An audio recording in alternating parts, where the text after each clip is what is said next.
یہ 10 راتیں بہت قیمتی ہیں کہ ان 10 راتوں میں کوئی آدمی جو عمل کرے، باقی سال کے دنوں میں جو عبادات اور عمل کرے گا، اس وقت میں عمل کیا جانا وہ سب سے بہتر ہے۔ اس زمانے میں عمل کے برابر زندگی کا کوئی عمل نہیں ہو سکتا۔ صحابہ کرام نے کہا یا رسول اللہ جہاد بھی نہیں؟ کہا نہیں، مگر یہ کہ ایک آدمی اللہ کے راستے میں اپنی جان اور مال کو اللہ کے راستے میں لے کر جائے اور جان بھی لگا دے اور مال بھی لگا دے۔ تو یہ جو ہے یہ 10 راتیں اس کے اللہ نے قسم کھائی اور یہ بہت قیمتی راتیں ہیں، اور ابراہیم علیہ السلام کی یاد دلاتی کہ دیکھو ابراہیم علیہ السلام کا سب سے پہلا امتحان ان کی جان کے بارے میں آگے آیا تو انہوں نے اپنے آپ کو پیش کر دیا۔ قوم اور نمرود نے آگ کی ایندھن جمع کیا ہوا ہے اور آگ کا ایک سمندر ہے، اور ابراہیم علیہ السلام کو رسیوں سے باندھ کر منجنیق میں بٹھایا ہوا ہے، اور منجنیق کے ذریعے آگ کے بیچ میں جائیں، کیونکہ لوگ تو آگ کے قریب ہو کر پھینکیں گے تو کنارے پر، اور وہ چاہتے تھے آگ کے بیچ میں جائیں۔ اللہ نے بھی ان کو ڈھیل دی، اللہ تعالیٰ بڑے حلم والے ہیں، تو انہوں نے منجنیق کے ذریعے ابراہیم علیہ السلام کو آگ میں ڈالنے کا ارادہ کیا۔ منجنیق میں بیٹھے ہوئے ہیں، بندھے ہوئے، آسمانوں میں فرشتوں میں کھلبلی مچی، اے اللہ تیرا خلیل آگ میں ڈالا جا رہا ہے۔ اللہ نے فرمایا چلے جاؤ، اگر وہ تم سے مدد مانگے تو مدد کرو۔ وہ سارے فرشتے آ گئے اور عرض کیا، جبرائیل علیہ السلام آئے، یہ ہوا کا فرشتہ ہے، آپ حکم دیں تو یہ ہوا کو آپ کی طرف سے چلا کر، وہ پہاڑوں پہ پہاڑی علاقہ تھا اور نمرود کا محل تھا، نیچے وادی میں آگ جل رہی ہے، ادھر ابراہیم علیہ السلام جو اللہ کے خلیل ہیں، اپنی قوم کے ہمدرد خیر خواہ ہیں، اور ان کو اللہ کی طرف اور جنت کے راستے کی طرف بلا رہے ہیں، لیکن قوم اپنی نادانی اور پاگل پن کی وجہ سے ابراہیم علیہ السلام کی مخالفت، اور ایسی مخالفت کے آگ میں ڈالنے کے لیے، تو فرشتے جب آئے تو اے ابراہیم اللہ کا حاجہ، کوئی حاجت ہے جو ہم پوری کریں؟ فرمایا اما الیکم فلا، مجھے حاجت تو ہے لیکن تمہاری طرف نہیں، مجھے میری احتیاج میرے اللہ کی طرف ہے، اور اللہ میرے حال کو جانتا ہے، اور اللہ کا میرے حال کو جاننا یہ میرے لیے کافی ہے کہ جو کچھ پیش آ رہا ہے یہ اللہ کے امر کو اور اللہ کی طرف سے دی ہوئی ذمہ داری کو پورا کرنے کے راستے میں۔ علمہ بحالی یغنینی عن سوالی، اللہ کو پتہ ہے۔ حدیثوں میں آتے ہیں جو آخری بات ابراہیم علیہ السلام کی زبان پر آئی وہ یہ تھی حسبی اللہ، کہ میرے لیے کون کافی ہے؟ اللہ کافی ہے۔ نعم الوکیل، اللہ بہترین کارساز ہے۔ حسبی اللہ نعم الوکیل، نعم المولا، اللہ ہی بہترین کام کرنے والے ہیں، ونعم النصیر، اللہ ہی سب سے زیادہ اچھی مدد کرنے والے۔ تو یہ نہیں ہوا کہ ہوا کے ذریعے آگ کو اڑا دیا گیا یا آگ کو بجھا دیا گیا، اللہ نے بھی اپنی کیسی قدرت کا اظہار کیا کہ آگ ہوتے ہوئے اور ہر چیز کو جلانے والا ہوتے ہوئے ابراہیم علیہ السلام کے لیے اللہ نے اس آگ کو ٹھنڈا کر دیا، اور ایسا ٹھنڈا جس میں لذت ہو، راحت ہو۔ روایات میں آتا ہے کہ وہاں چشمہ بھی ایک آگ میں اللہ نے جاری کر دیا، اور ایک درخت بھی کہتے ہیں انار کا درخت اگایا۔ 40 دن ابراہیم علیہ السلام کے اس آگ میں گزرے۔ پوچھا گیا اے ابراہیم تم نے آگ میں وقت گزارا تب کیسا وقت گزرا؟ کہ میری زندگی، اور آپ نے محلات میں بھی وقت گزارا، کہ میری زندگی کے سب سے زیادہ خوشگوار اور راحت والے ایام وہ تھے جو آگ میں اللہ نے راحت پہنچائی۔ تو اللہ تو قادر مطلق ہے، تو اللہ فرما رہے ہیں کہ ہم نے ابراہیم کو بہت سے امتحانات سے گزارا، اور ہر امتحان میں ابراہیم علیہ السلام پاس ہوئے، اور پھر اللہ کی طرف سے یہ اعزاز ملا انی جاعلک للناس اماما۔ یہ تو اپنی ذات کے بارے میں تھا کہ ابراہیم علیہ السلام کی عمر 90 سال تھی، اور آپ کی بیوی تھی سارا، آپ کی خاندانی بیوی، لیکن ان سے کوئی اولاد نہیں ہوئی۔ پھر حاجر علیہ السلام ایک شاہی جو ہے محلات سے ملی، حاجر علیہ السلام آپ کی بیوی، اور بالکل جوان، اور ان سے اللہ تعالیٰ نے اسماعیل علیہ السلام جیسا بیٹا دیا۔ اتنا عظیم بیٹا کہ جس کی پشت میں وہ نور ہے جو آپ کے سب سے آخر میں نبیوں کے سردار حضرت محمد صلی اللہ علیہ وسلم کی صورت میں دنیا میں تشریف لائیں گے۔ اللہ ان کو بھیجیں گے سارے انسانوں کی طرف، تو اتنا پیارا بچہ اللہ نے حکم دیا اے ابراہیم اپنی اس بیوی جوان بیوی کہ جس سے یہ آپ اتنی بڑی عمر میں بچہ پیدا ہوا اور یہ عظیم بچہ اللہ کے حکم پر ان دونوں کو لے کر چلو، کیونکہ یہ قربانی کی عید آ رہی ہے اور یہ وہی زمانہ ہے اور یہ 10 دن اور راتیں وہی ہیں جس کی اللہ قسم کھا رہے ہیں، والفجر ولیال عشر والشفع والوتر، اللہ فرماتے ہیں قسم ہے فجر کے وقت کی اور قسم ہے ان 10 راتوں کی، یہی ذی الحجہ کی 10 راتیں جس کی اللہ قسم کھا رہے ہیں۔ کتنا بڑا کہتے ہیں ان دنوں میں جو اعمال کیے جائیں تو باقی زندگی میں جو اعمال کیے جائیں ان دنوں کے اعمال قیمت کے اعتبار سے اس سے زیادہ ہیں۔ تو ابراہیم علیہ السلام اللہ کے حکم پر شام میں رہ رہے ہیں اور شام کا علاقہ باغات والا ہے، چشموں والا ہے، ٹھنڈی ہوائیں ہیں، آبادی ہے اور لوگ ہیں، بلاد مبارکہ اس کو کہا جاتا ہے۔ اور ابراہیم علیہ السلام کا امتحان یہ ہے کہ اپنی بیوی بچوں کو لو اور اس علاقے کو چھوڑو اور جہاں اللہ کا حکم ہو وہاں جا کر چھوڑو۔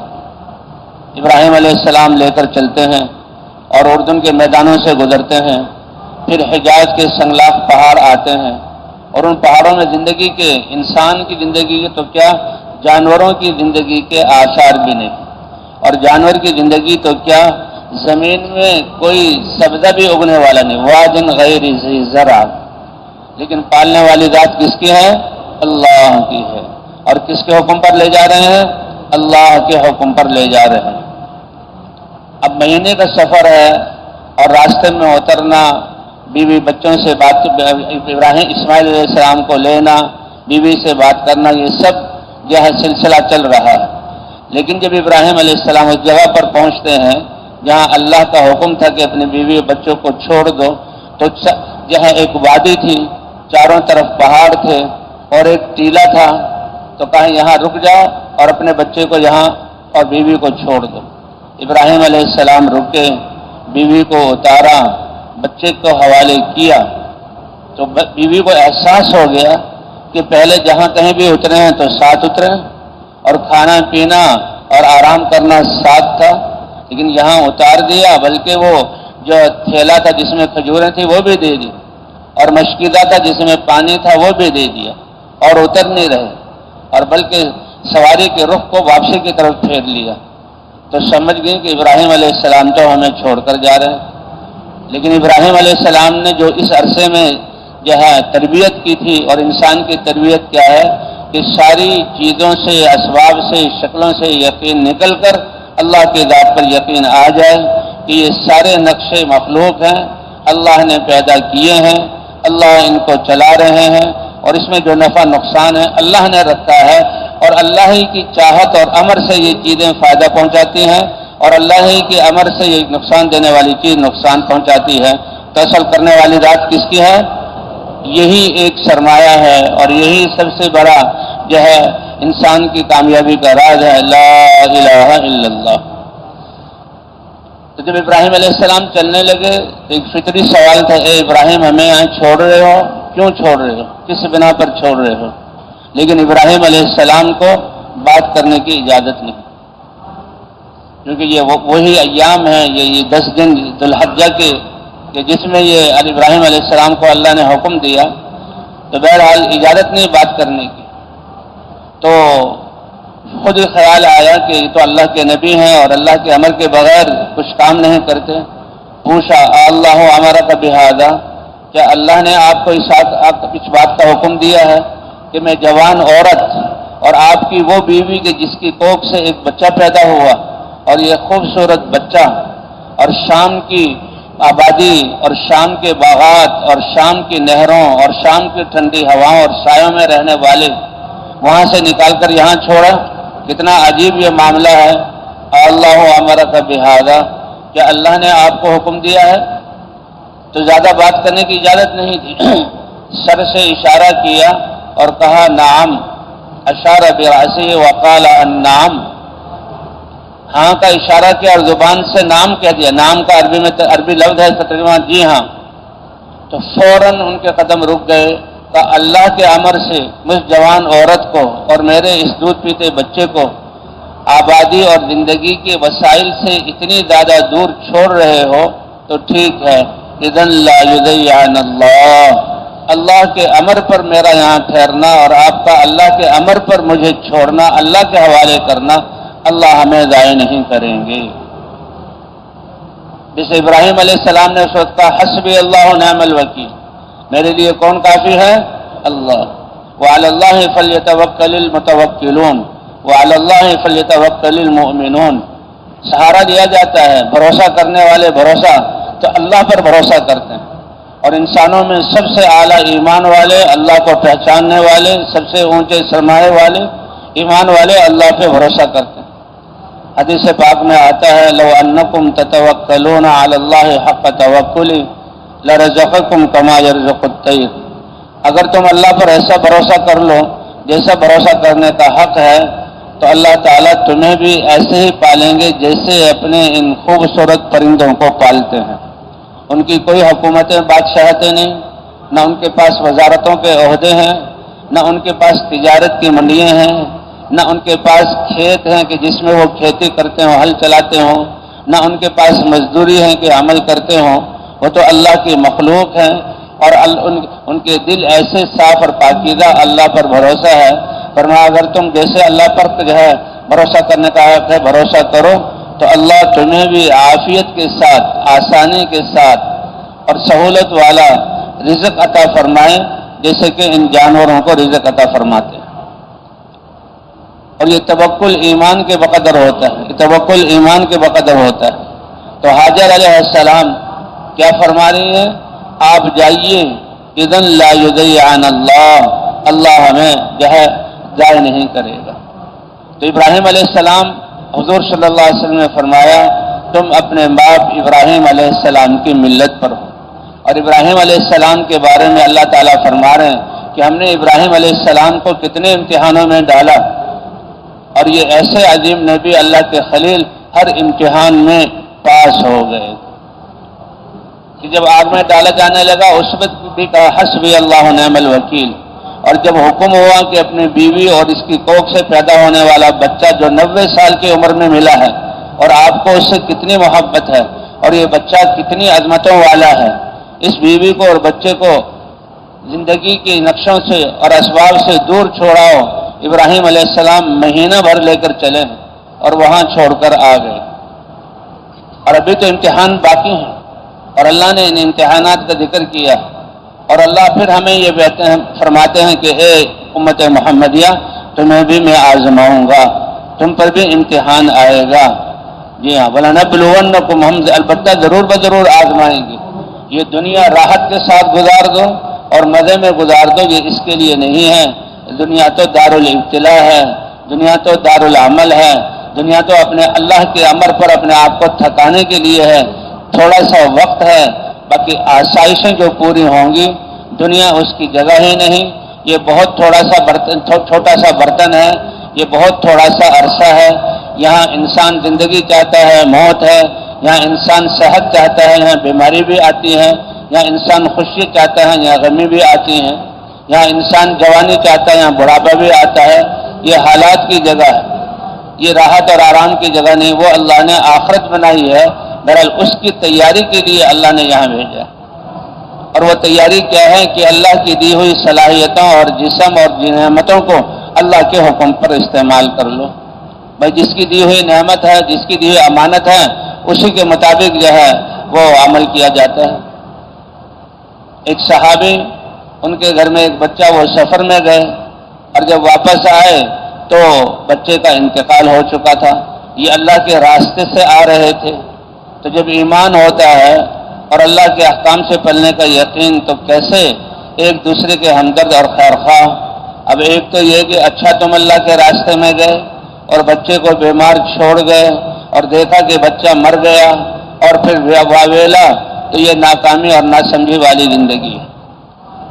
کہ خاوند اللہ کے راستے میں گیا ہوا ہے تو بہت بڑی سعادت ہے، اور بچہ یہ اللہ کی امانت ہے، اور اللہ جب چاہیں بلا لے۔ تو کہتے ہیں خاوند کہ اللہ کے راستے سے آ رہے ہیں اور تھکے ہوئے ہیں اور کتنی مشقتوں اور مجاہدوں کے بعد اب ایسوں کو تو اب یہ ہوتی ہے صحیح سمجھ۔ ان کے لیے وہ تیار ہوئیں اور ان سے ملاقات ہوئی، اور پھر بچے کے انتقال کا کس خوبصورت پیرائے میں ان کو خبر دی۔ کہا یہ بتاؤ کہ کوئی آدمی کسی کو کوئی امانت دے اور کچھ عرصے بعد اس امانت کو لینے کے لیے آ جائے، بھائی میری امانت دے دو، تو تمہارا کیا خیال ہے؟ کہ جس کی امانت ہے، جب وہ امانت لینے آیا ہے تو امانت کا تو بہت خیال کیا جاتا ہے۔ ایمان کی علامت ہے کہ کسی کے پاس امانت رکھی جائے تو اس کی حفاظت کی جائے۔ امانت میں خیانت کرنا یہ نفاق کی نشانی ہے۔ تو جب امانت لینے آئے تو دے دو، تو کہا سن لو، اللہ نے وہ بچہ بطور امانت کے دیا تھا اور آج اللہ نے وہ امانت اپنے پاس واپس بلا لی ہے۔ اتنے اچھے انداز میں خاوند کو جو ہے وہ یہ خبر دی۔ تو اس لیے بھائی اللہ تعالیٰ نے یہ ہمیں یہاں امتحان کے لیے، بہرحال حضرت ابراہیم علیہ السلام، اللہ فرماتے ہیں کتنے امتحانات سے ہم نے ان کو گزارا۔ اپنی جان کے بارے میں کہ جان آگ میں جلے گی پیش کر دیا، اور حسبی اللہ و نعم الوکیل، اور اللہ نے اس کا بدلہ اپنی قدرت کا کیا اظہار کیا، رہتی دنیا تک یہ مثال کہ آگ میں اللہ نے حفاظت کی ابراہیم علیہ السلام کی۔ جن رسیوں سے ابراہیم علیہ السلام بندھے ہوئے تھے اور ان کو منجنیق کے ذریعے آگ کے بیچ میں ڈالا تھا کہ آگ کے بیچ میں،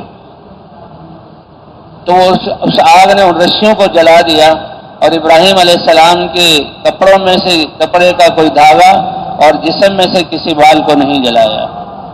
روایت میں آتا ہے کہ نمرود جس نے ابراہیم علیہ السلام کی دعوت اور ایمان کو روکنے کے لیے تدبیر کی تھی، اس کی بیوی حیران ہو، اس کی بیٹی حیران ہو گئی اور اس نے کہا اے ابراہیم یہ آگ تمہیں جلا نہیں رہی؟ کہا جی ہم آگ نہیں جلا رہی۔ کہا یہ ہر ایک کو نہیں جلائے گی؟ کہا نہیں، کہ جو بھی آج لا الہ الا اللہ کہہ کر اللہ کا یقین کر لے گا تو اللہ یہ آگ اس کو بھی نقصان نہیں پہنچائے گی۔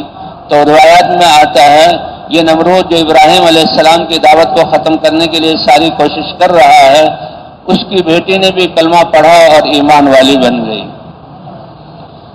تو اس لیے بھئی یہ دنیا تھوڑی سی وقت کی زندگی ہے اور اللہ نے امتحان کے لیے اسی نسبت سے یہ بقرہ عید اسی چیز کو یاد دلاتی، اور یہ 10 راتیں والفجر ولیال عشر، یہ 10 راتیں جو اس ذوالحجہ کی ہیں یہ بہت قیمتی راتیں ہیں۔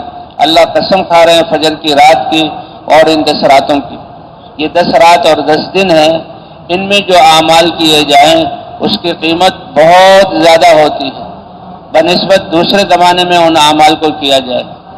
تو حضور صلی اللہ علیہ وسلم سے پوچھا گیا اے اللہ کے رسول، ان وقت میں جو عمل ہے کیا جہاد آدمی کرتا ہے اللہ کے راستے میں جاتا ہے وہ بھی اس وقت میں ان اعمال کے برابر بھی کہ نہیں، سوائے اس انسان کے جو جہاد کے لیے اپنے جان اور مال کو لے کر نکلے اور اللہ کے راستے میں جائے اور جان اور مال بھی لگا دے اور جان بھی لگا دے۔ تو اس لیے بھائی یہ زندگی کا وقت بہت قیمتی ہے اور یہ تیاری کے لیے ہے، امتحان کے لیے ہے۔ اللہ کے رسول صلی اللہ علیہ وسلم فرماتے ہیں کہ تم اپنے باپ ابراہیم علیہ السلام کی ملت پر ہو کہ جنہوں نے اللہ کے دین کے لیے سب کچھ، اپنی جان کو بھی قربانی کے لیے پیش کیا، اپنی نسل کو بھی قربانی کے لیے پیش کیا اور سب کچھ اللہ کے دین کے لیے لگا دیا۔ وَإِذِ ابْتَلَىٰ إِبْرَاهِيمَ رَبُّهُ بِكَلِمَاتٍ فَأَتَمَّهُنَّ۔ تو ایک تو یہ تھا کہ حاجر علیہ السلام اور یہ بچہ اتنا قیمتی، ان دونوں کو ایسی وادی میں چھوڑ دو جہاں پلنے کے اسباب کوئی نہیں۔ وہ تو حاجر علیہ السلام کی ایمان کی بنیاد پر جب یہ کہا کہ اذن لا یضیعن اللہ، آپ ہمیں اللہ کے حکم پر چھوڑ کر جا رہے ہو، اللہ کا حکم ہمارے لیے کافی ہے اور مجھے یقین ہے کہ اللہ ضائع نہیں کریں گے۔ اور واقعی امتحان تو آئے گا، مشقت تو آئے گی، لیکن اللہ ضائع نہیں کریں گے۔ اب کیسا امتحان کہ دیکھ رہی ہیں کہ سینکڑوں میلوں تک کوئی آبادی نہیں، کوئی انسان نہیں اور زندگی کی کوئی آثار نہیں، اور اتنے پیارے شوہر اللہ کے خلیل اپنے اس جوان بیوی کو اور چاند جیسے اس بچے کو چھوڑ کر جا رہے ہیں، لیکن اطمینان سے وہاں بیٹھ گئی اور ابراہیم علیہ السلام واپس چلے گئے۔ جھونپڑا تک بھی نہیں بنایا، سایہ دار کوئی جگہ بھی نہیں، بس ایک ٹیلا تھا وہاں دے کر چلے گئے۔ اب یہ اللہ کے امر کی بنیاد پر اللہ کے پر بھروسہ کرتے ہوئے اس عورت کے صبح اور شام اور دوپہر گزر رہے ہیں، دن اور رات گزر رہے ہیں، موسم بدل رہے ہیں، ہوائیں چل رہی ہیں اور یہ وقت گزر رہا، اکیلی اللہ کی بندی اور دودھ پیتا بچہ.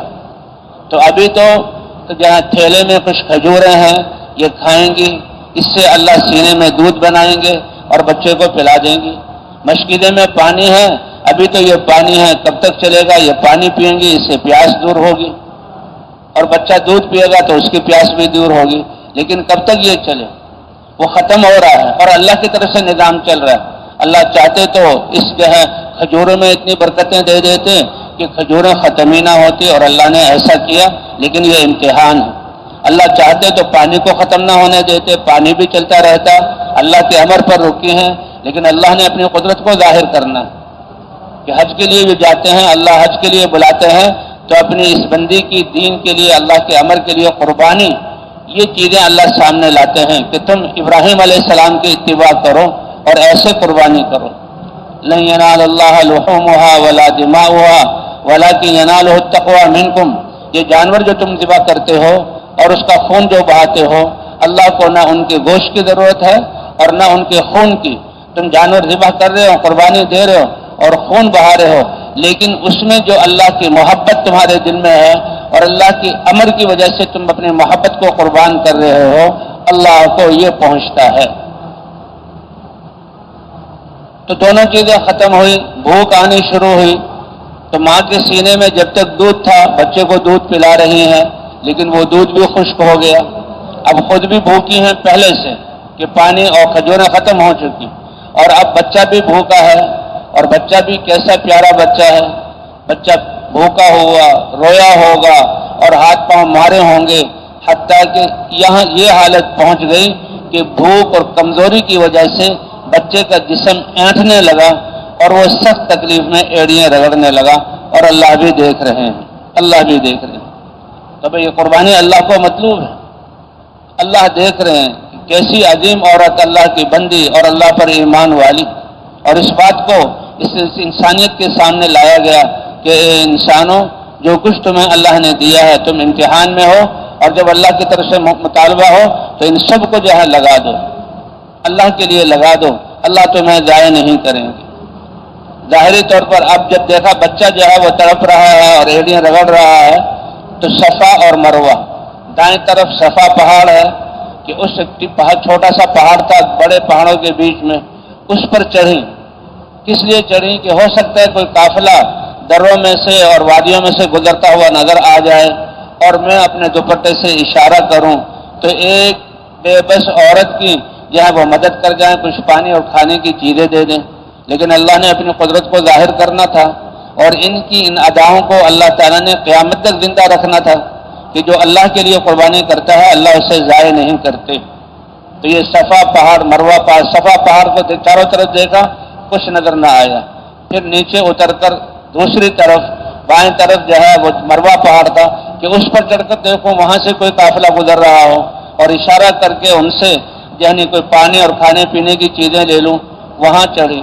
راستے میں ایک وادی آتی تھی، صفا پہاڑ سے نیچے اتنی چلی. وادی میں جب گئی تو بچے اور نظر بچے کی طرف ہے کہ بچے کو کچھ نہ ہو جائے، ایسی بالکل آخری حالت. اور یہ سب کچھ اللہ اپنی بندی پر لا رہے ہیں انسانیت کو بتلانے کے لیے. جب بچہ نظروں سے غائب ہوا تو دوڑ پڑی، اور جب مروہ کی طرف اوپر چڑھی تو دوڑنا چھوڑ دیا، پھر مروہ پر چڑھی. اللہ کو یہ چلنا اتنا پسند آیا، 7 چکر لگائے، صفا سے مروہ ایک، مروہ سے صفا یہ دوسرا، اور صفا سے پھر مروہ یہ تیسرا. اور جو ہے اس وادی کے اندر دوڑنا یہ اللہ کو اتنا پسند آیا کہ اے ہاجر، اے میری بندی، میرے امر کی وجہ سے تمہیں اس طرح دوڑنا پڑا.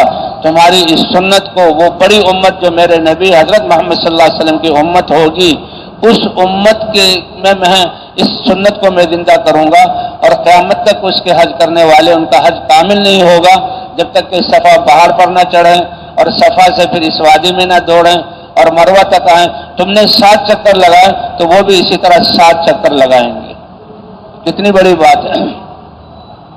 تو اللہ تعالیٰ فرما رہے ہیں کہ یہ دنیا امتحان کی جگہ ہے. ہم نے اپنے خلیل کو آزمایا ان کی جان کے بارے میں تو اپنی جان کو پیش کر دیا، پھر اللہ نے حفاظت کی، اور ان کو پھر آزمایا اپنی بیوی اور بچے خاندان کے بارے میں.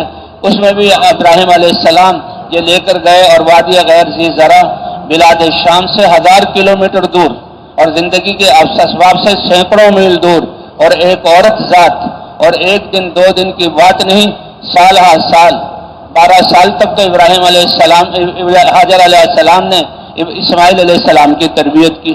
پھر اس سے بڑا اگلا حکم ہوا، اے ابراہیم تمہیں جب آگ میں ڈالا جانے لگا تم نے پیش کر دیا اور آگ میں ڈال دیے گئے، اس میں بھی تم پاس ہو گئے، اور ہم نے تمہارے لیے آگ کو ٹھنڈا اور سلامتی والا بنایا۔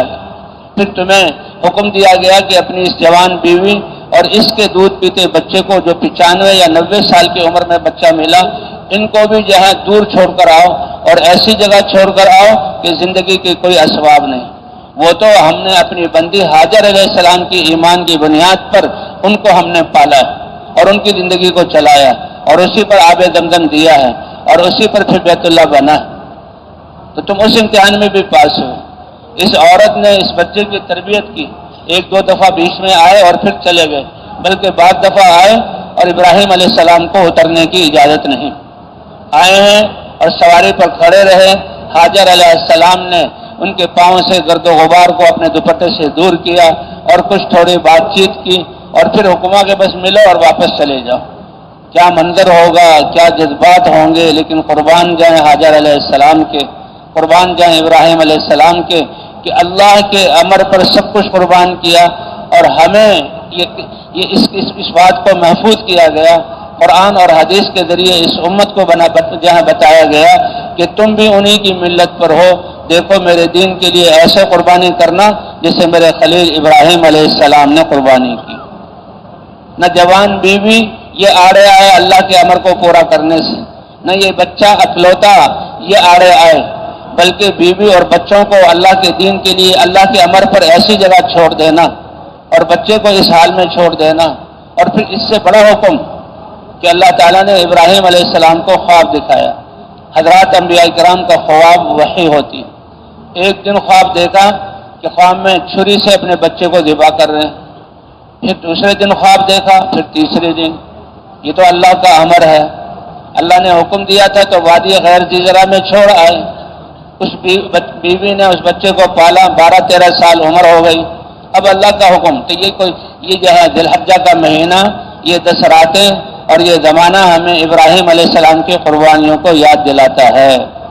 اسی لیے اللہ قسم کھا رہے ہیں، قسم ہے فجر کے وقت کی اور قسم ہے ان 10 راتوں کی، جو ذی الحجہ کی یہ 10 راتیں، یہ کہتے ہیں اس میں جو عبادت کی جاتی ہے، اس کے علاوہ باقی زمانے میں جو عبادت، اس زمانے کی عبادت اس سے کہیں افضل ہے۔ اس زمانے کی عبادت کے برابر کوئی عمل نہیں ہو سکتا۔ صحابہ کرام نے پوچھا یا رسول اللہ کوئی عمل بھی نہیں؟ کہا حتیٰ کہ انسان جہاد کرے، کہ نہیں، جانا اللہ کے راستے میں اور جہاد کرنا وہ بھی اس کے برابر نہیں، الا یہ کہ کوئی آدمی جان اور مال کو لے کر جہاد کے لیے جائے، مال بھی سارا لگا دے اور شہادت بھی پالے، وہ عمل اس کے برابر ہو سکتا ہے۔ تو اللہ نے یہ 10 راتیں ایسی عطا فرمائی ہیں عبادات کے لیے، اور پھر اللہ نے قربانی کا حکم دیا، اور یہ ابراہیم علیہ السلام کی سنت کو زندہ کرنے کے لیے۔ اب جو بڑا حکم ہوا کہ بچے کو ذبح کرو، کہ جو پالنے کا وقت ہے وہ تو عورت کے حوالے کیا، 1-2 دفعہ پوچھنے کے لیے گئے تھے، اور جب بچہ بڑا ہو گیا اور ماں کے دل میں اس کی محبت اور ماں کا سہارا، اللہ کا حکم کہ اس کے گلے پر چھری پھیر دو۔ ابراہیم علیہ السلام چھری لے کر آئے اور بیوی سے کہا کہ میرے بچے کو تیار کرو، دوست سے ملانے کے لیے لے جانا ہے، کیونکہ ابراہیم علیہ السلام کو اللہ نے اپنا خلیل بنایا تھا۔ خلیل کہتے ہیں دوست کو۔ ابراہیم خلیل اللہ، لا الہ الا اللہ، ابراہیم خلیل اللہ۔ اب بچے کو لے کر ماں سے دور، کہتے ہیں شیطان جو دھوکے باز ہے اور اللہ کے اوامر سے روکنے والا ہے، تو وہ شیطان بار بار آتا تھا ایک جو ہے بڑے آدمی کی ہیبت کی شکل میں، اور اسماعیل علیہ السلام کے سامنے آ کر ہاتھ سے اشارہ کرتا تھا کہ دیکھو تمہیں ذبح کرنے کے لیے لے جا رہے ہیں، یہ چھری ہے تمہارے پاس، کیا مطلب کہ تم بھاگ جاؤ یہاں سے۔ ابراہیم علیہ السلام، وہ اسماعیل ابا جان یہ ایک آدمی ہے جو مجھے نظر آ رہا ہے اور کہہ رہے ہیں کہ تمہیں ذبح کرنے کے لیے لے جا رہے ہیں۔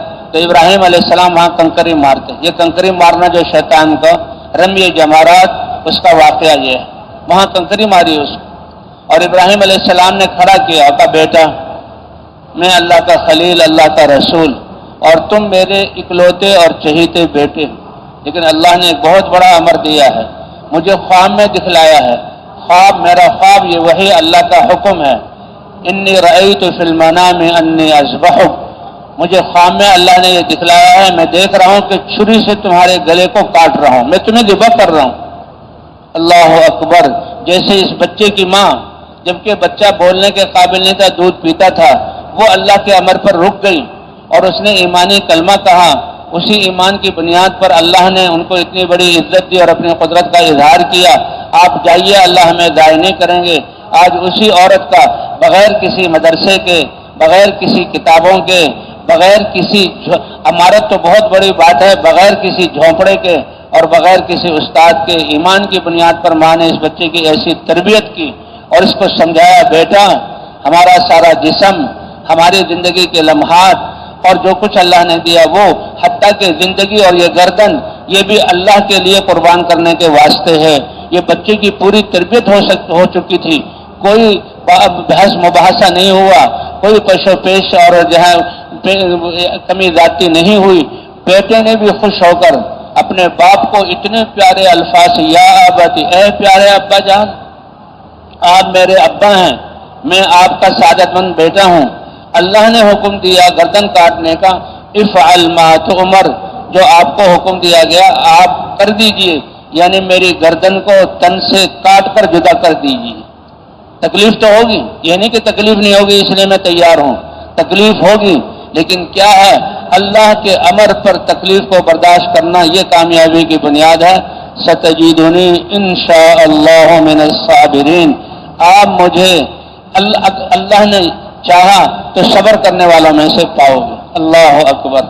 اور بچے نے مشورہ دیا کہ آپ اپنی آنکھوں میں پٹی باندھیں اور میری آنکھوں میں بھی پٹی باندھیں اور مجھے بدھی کے بل جہاں زمین پر ڈالیں، اور قرآن میں ہے وَتَلَّهُ لِلْجَبِينِ، یعنی کہ منہ کے بل، یعنی چہرہ باپ کی طرف ہے ایسا نہیں، بلکہ چہرہ زمین کی طرف اور بدھی باپ کی طرف، اور کہاں ذبح کیجیے، ہاں وَتَلَّهُ لِلْجَبِينِ۔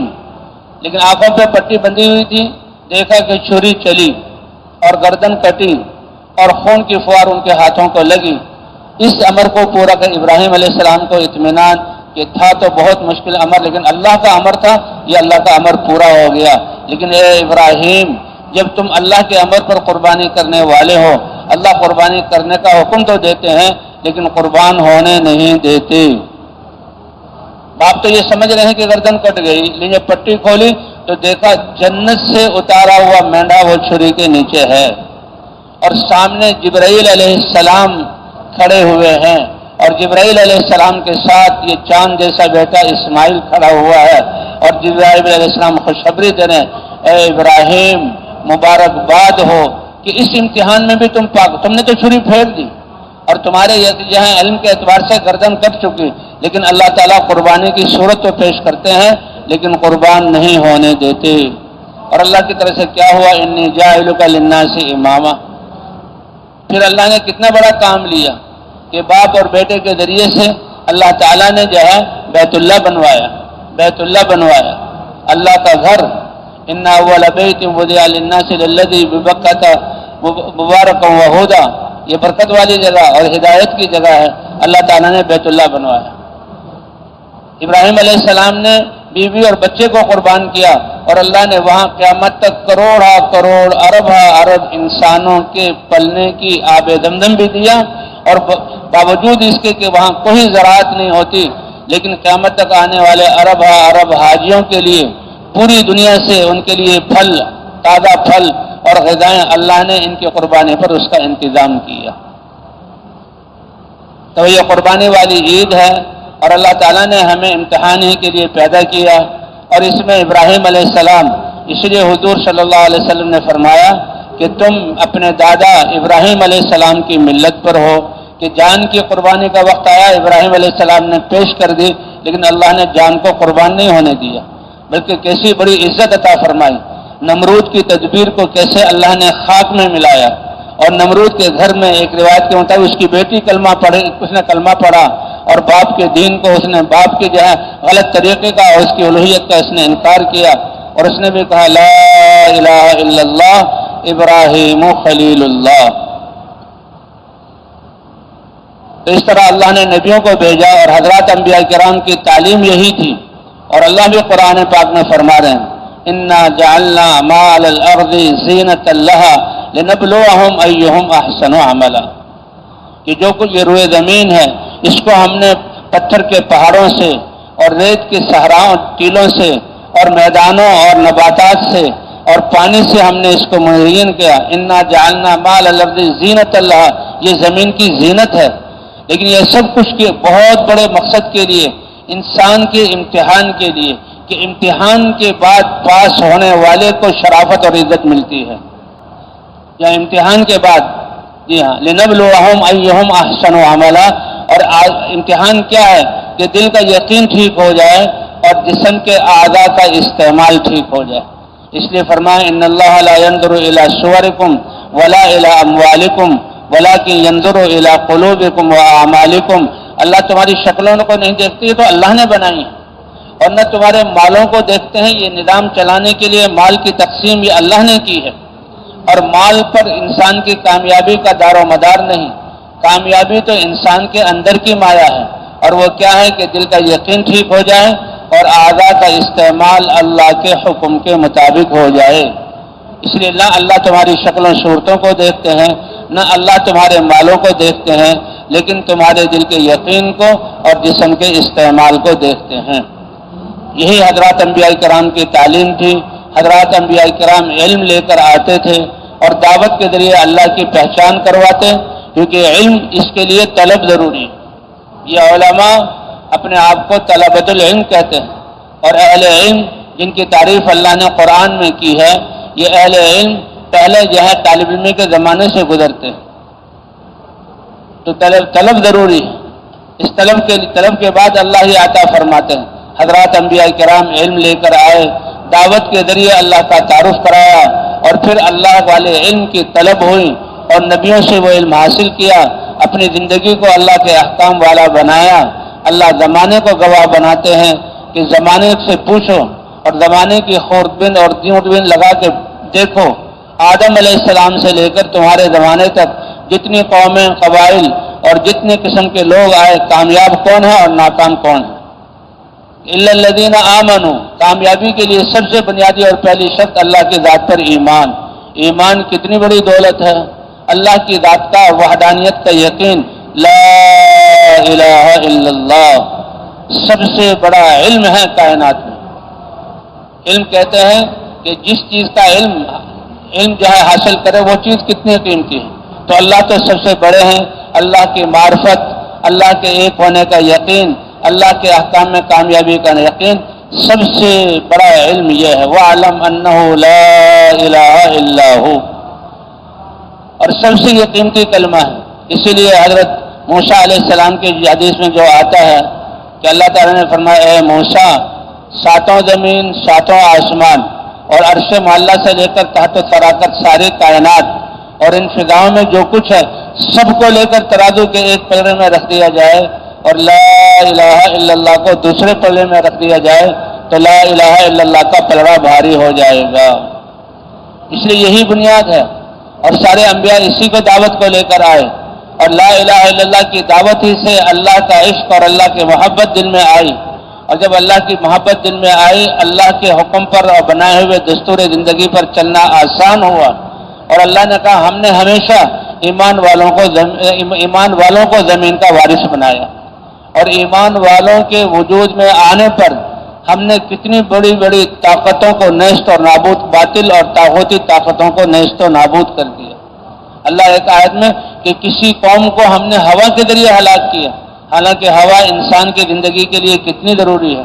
کسی قوم کو ہم نے پانی کے ذریعے ہلاک کیا، حالانکہ زمین اور جانور اور انسانوں کی آبادی جہاں پانی کے ذریعے ہے۔ یہ فائدہ مند چیزیں ہیں، لیکن جب انسان نافرمانی کرتا ہے نقصان والی بنا دیتے ہیں۔ کسی کو ہوا کے ذریعے، کسی کو پانی کے ذریعے، کسی کو زلزلے کے ذریعے، کسی کو فرشتے کی چیخ کے ذریعے، کہ انہوں نے نبیوں کی تعلیمات کو جھٹلایا اور اللہ کے احکام سے روگردانی کی۔ کامیاب لوگ کون ہوئے؟ ایمان والے اور اعمال صالحہ والے، اور اس سے آگے تواصی بالحق، ایک دوسرے کو حق کی وصیت کرنے والے. کہتے ہیں دعوت اللہ اور دین کی طرف بلانا، نیکی کا حکم، برائی سے روکنا، یہ اس امت کی امتیازی شان ہے. اللہ نے ختم نبوت کی وجہ سے اس امت کا فریضہ بنایا ہے اور اس کے بارے میں پوچھ ہوگی.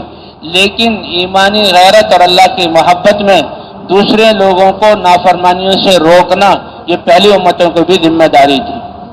یہ نہیں کہ خود ایمان اور اعمال والے بن کر چلتے رہیں اور آس پاس اللہ کی نافرمانی ہوتی رہے.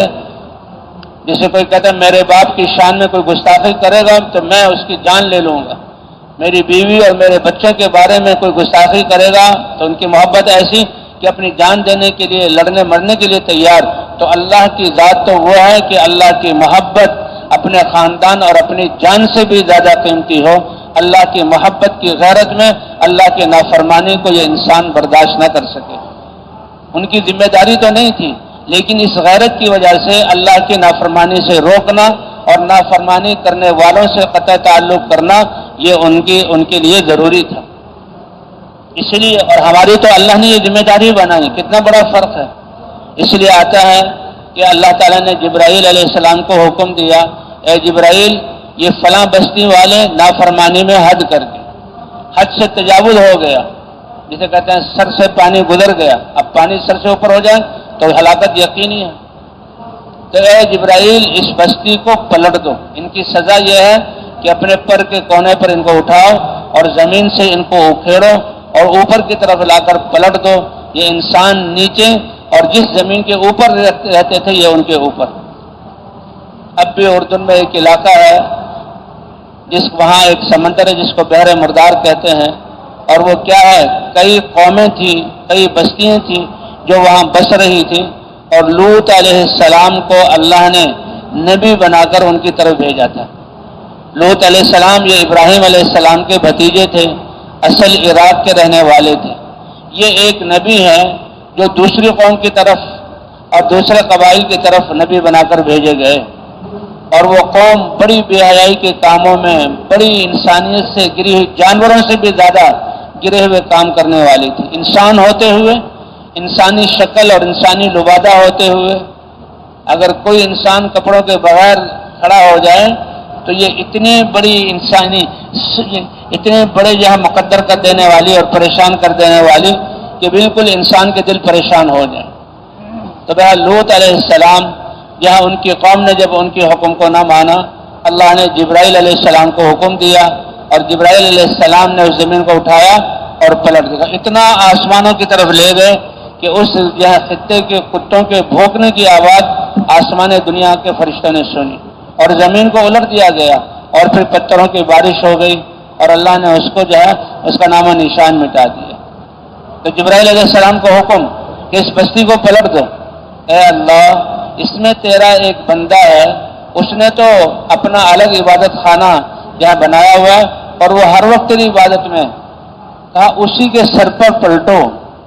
اکیلا تو عبادت کر رہا ہے اور دیکھ رہا ہے کہ میں اس کا رب، میری نافرمانی ہو رہی ہے اور اسی کی برادری اور قوم کے لوگ میری نافرمانی کی کر کے ناکامی کی طرف جا رہے ہیں، تو اس میں اتنی بھی ہمدردی نہیں، اسی کے سر پہ پلٹ دو. تو غیرت ایمانی اور ہمدردی کی وجہ سے ان لوگوں کی بھی ذمہ داری تھی کہ دوسروں کو او بھائیو اللہ کی نافرمانی نہ کرو، ان کو روکیں اور نہ رکنے پر قطع تعلق کریں، نہ رکنے پر قطع تعلق کریں. بعض لوگ روکتے تھے لیکن دوستی ویسے ہی.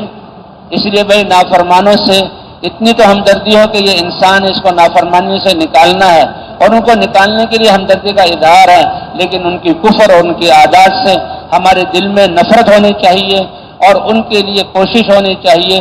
دوستی لگانا، محبت کرنا یہ ایمان والوں کا کام نہیں، اور اللہ ضرور آزمائیں گے. ایک صحابی کا قصہ لکھا ہے کہ وہ تھک ہار کر دعوت اور جناب اللہ میدان جہاد تھک گھر آئے اور گھر آ کر جو ہے آرام کرنے کے لیے لیٹنے لگے، لیکن بیوی سے کہا کہ ایک پانی پلا دو. بیوی پانی لینے چلی گئی اور یہ آئے تو تھکے ہوئے تھے، چارپائی پر سو گئے. اب لیٹتے ہی آنکھ لگ گئی، تھکے ہوئے تو گہری نیند. وہ کہتے ہیں محبت، آداب محبت تمہیں خود ہی سکھا دے گی تو یہ کوئی ایک دوسرے سے پوچھنے کی بات نہیں ہے، وہ تو جب محبت ہو تو آداب خود ہی آ جاتے ہیں۔ اب یہ بیوی ہے اور پانی لے کر سر پر آ گئی ہے، یہ قصہ بھی ہے اور بھی قصے ہیں کہ دیکھو یعنی آداب کیا ہے۔ تو بیوی نے کہا خاوند گہری نیند میں چلا گیا ہے، اس کو اٹھاؤں گی تو اس کی نیند خراب ہوگی۔ یہ ہے تعلیم اور تربیت۔ تو پانی لے کر کھڑی رہی اور بہت دیر تک کھڑی رہی۔ رات کو جب ان کی آنکھ کروٹ بدلتے ہوئے آنکھ کھلی، آنکھ کھلتے ہی دیکھا بیوی اور پانی کا پیالہ لیے ہوئے ہاتھ میں، یعنی کہ پیالہ رکھ دوں اور پھر انتظار کروں، اٹھیں گے پھر بلائیں گے، پانی رکھا ہوگا۔ دیکھو کیسے اللہ باریک سمجھ عطا فرماتے کہ ان کو اٹھ کر دوبارہ کہنے کی اور پانی دوسری جگہ سے لانے کا انتظار بھی نہ کرنا پڑے۔ تو فوراً اسے فوراً پانی پیش کر دیا۔ یہ بڑے خوش ہوئے کہ ایسی وفادار، ایسے محبت کرنے والی بیوی۔ تو کہا بیوی تم نے میری ایسی خدمت کی، آج مجھے اتنا خوش کیا کہ مانگو کیا مانگتی، جو تم مانگو گی وہ میں پورا کر دوں۔ اب وہ بھی ایمان والی اللہ کی ولیہ تھی، انہوں نے کہا اچھا تم اتنے خوش ہوئے ہو اور مجھ سے یہ وعدہ کر رہے ہو تو ایسا ہے کہ مجھے طلاق دے دو، مجھے جدا کر دو۔ ارے یہ کیا کہہ رہی ہو، یہ تو محبت کی وجہ سے میں نے اور آئندہ اچھی طرح ساتھ نبھانے کے لیے میں نے تم سے کہا تھا کہ مانگو کیا مانگتی ہو اور تم طلاق مانگ رہی ہو، ایسی اچھی بیوی کو میں طلاق دے دوں، یہ کیسے ہو سکتا ہے؟ کہ نہیں تم نے جو وعدہ کیا تھا کہ چلو اللہ کے رسول صلی اللہ علیہ وسلم کی جہاں خدمت میں جاتے ہیں، میں نے جو کہا مانگو میں دے دوں گا، تو میرے دل کے کسی کونے میں خیال میں بھی نہیں کہ تمہیں طلاق دوں، ایسی اچھی بیوی کو جدا کرنا۔ چلے وہ حضور صلی اللہ علیہ وسلم کی طرف، راستے میں ان صحابی کو ٹھوکر لگی اور ٹھوکر لگنے کی وجہ سے ان کو زخم آیا اور خون نکلا، کہا چلو واپس، بس اب مجھے طلاق نہیں چاہیے۔ کہ اللہ کی بندی جب صحیح سالم تھا، ٹھیک تھا، اس وقت تم طلاق مانگ رہی ہو اور جب چوٹ لگ گئی تو تم کہتے ہو کہ بس واپس چلو۔ اس نے کہا ہاں تمہارے ساتھ میں رہ رہی ہوں، بڑی اچھی زندگی گزر رہی ہے، تو مجھے شک ہوا کہ اللہ تو کہتے ہیں ہم نے امتحان کے لیے پیدا کیا اور ہم آزمائیں گے، کبھی بھوک بھیجیں گے، کبھی پیاس بھیجیں گے، کبھی اور تکلیف خوف بھیجیں گے، کبھی مالوں میں کمی ہوگی، تمہارے ہاں خوشی ہی خوشی ہے۔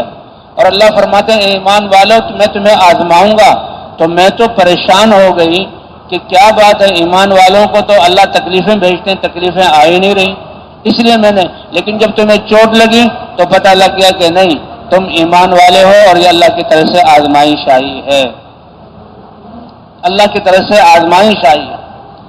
وَلَنَبْلُوَنَّكُمْ بِشَيْءٍ مِّنَ الْخَوْفِ وَالْجُوعِ وَنَقْصٍ مِّنَ الْأَمْوَالِ وَالْأَنفُسِ وَالثَّمَرَاتِ وَبَشِّرِ الصَّابِرِينَ۔ اسی طرح کا قرآن پاک میں قصہ لکھا ہے کہ ایک سمندر کے کنارے ایک قوم تھی اور مچھلی شکار کرنا ان کا پیشہ تھا اور مچھلی شکار کرتے تھے اور زندگی بالکل آرام سے۔ تو بھئی یہ زندگی دنیا کی زندگی آرام سے گزرے اللہ نے اس کے لیے نہیں بنائی، اس کے لیے تو ہمیں اپنے آپ کو یا تو اللہ کی طرف سے حالات آئیں اس پر صبر کریں، ورنہ اپنے آپ کو مجاہدے اور مشقتوں میں ڈالنا ہوگا، بیوی بچوں کو چھوڑ کر اللہ کے راستے میں نکلنا ہوگا، اللہ کے راستے کی غبار کو چھاننا ہوگا، اللہ کے راستے کی تھکن کو برداشت کرنا ہوگا، اللہ کے راستے کی بھوک اور پیاس کو برداشت کرنا ہوگا، لوگوں کی کڑوی تسلی سہنی پڑے گی۔ یہ بہت بڑے اعزازات ہیں اور یہ بہت بڑی کامیابی اور سرمایہ ہے۔ اللہ نے دنیا میں پیدا ہی اسی لیے کیا۔ تو قرآن میں قصہ لکھا ہے، لوگ تھے ایمان والے تھے، طاعت کی زندگی گزر رہی تھی اور مچھلی کا شکار کہ جی بس دنیا کی زندگی ہماری راحت و آرام سے گزر جائے، نہیں، اللہ کے رسول نے منع فرمایا اپنی سوچ اور دماغی صلاحیت اور اپنی جسمانی صلاحیتیں اور اللہ کی دی ہوئی مال کی نعمتیں اور عہدے، اس کو دنیا کی زندگی کو اچھا اور خوشگوار بنانے کے لیے خرچ نہ کرو، اس سے دنیا میں جو ہے خوشگوار نہ، اللہ کی عبادت میں اپنے آپ کو تھکاؤ تاکہ تمہاری یہ مشقت قیامت میں تمہارے رفع درجات کا سبب بنے۔ اے معاذ ایاک والتنعم، دنیا کی زندگی کو خوشگوار بنانے کے لیے اللہ کی دی ہوئی زندگی اور نعمتوں کو لگاؤ، اس سے اپنے آپ کو بچاؤ، کیونکہ اللہ نے اپنی عبادت کے لیے پیدا کیا، ہم اللہ کے بندے ہیں اور اللہ کی بندگی کرتے ہوئے دنیا میں رہنا چاہتے ہیں۔ وَاعْبُدْ رَبَّكَ حَتَّىٰ يَأْتِيَكَ الْيَقِينُ، اللہ اپنے نبی کو کہہ رہے ہیں کہ کہ عبادت والی تھکاوٹ اور مشقت میں اپنے آپ کو ڈالے رکھیے یہاں تک کہ موت کے ذریعے آپ اس دنیا سے آخرت کی طرف تشریف لے جائیں۔ وما خلقت الجن والانس الا لیعبدون، انسانوں کو میں نے عبادت کے لیے، اور عبادت کیا ہوتی ہے؟ اپنی تمام جذبات اور خواہشات اور ضروریات کو اللہ کے امر پورا کرنے کے لیے قربان کرنا۔ اللہ تعالیٰ قربانی کی صورت تو لاتے ہیں لیکن قربان نہیں ہونے دیتے۔ ما اريد منهم من رزق وما اريد ان يطعمون، یہ روزی اپنے لیے خود کمائیں، جیسے کہ ماں باپ بچے سے بیٹا ہم نے تمہاری تربیت کی، تعلیم دی، تمہیں ہنر سکھایا، اب تم اپنی روزی کا بندوبست خود کرو، تو اللہ ایسے نہیں، ما اريد منهم من رزق وما اريد ان يطعمون، اللہ کو ماں باپ کہتے ہیں بیٹا ہم بوڑھے ہو گئے، کچھ ہمیں بھی دے دو اور کچھ اپنا بھی گزارا کرو۔